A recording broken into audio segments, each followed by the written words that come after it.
একজন মহিলার দুইজন সন্তান ছিল, একটা হচ্ছে তার সতীনের সন্তান আর একটা তার নিজের। সেই মহিলা সব সময় তার সতীনের সন্তানকে কোলে করে রাখত, কখনোই কোল থেকে নামাতো না, এমনকি কোলে নিয়েই সংসারের সমস্ত কাজকর্ম করত।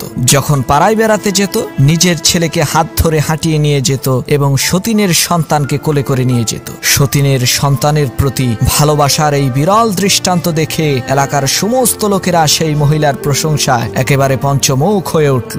সবার মুখে একই কথা, এই মহিলার মতো ভালো মহিলা আর নাই। একদিন পাড়ার এক মেয়ে লোক এসে বলল, বুবুজান, নিজের ছেলেকে এরকম অবহেলা করে সতীনের ছেলেকে এত আদর করা ঠিক হবে না, এতে আপনার নিজেরই ক্ষতি। তখন সেই মহিলাটি বলে উঠল, শোনেন বুবু, আমার ছেলেকে আমি অবহেলা করি না, এটা লোকদের বোঝার ভুল। তাকে আমি হাঁটিয়ে নিয়ে বেড়াই যাতে তার পা শক্ত হয়, আর সতীনের ছেলেকে সবসময় কোলে করে রাখি যাতে সে কোনোদিন হাঁটতে না শিখে, কোলে থাকতে থাকতে সে যাতে অচল আর পঙ্গু হয়ে যায়।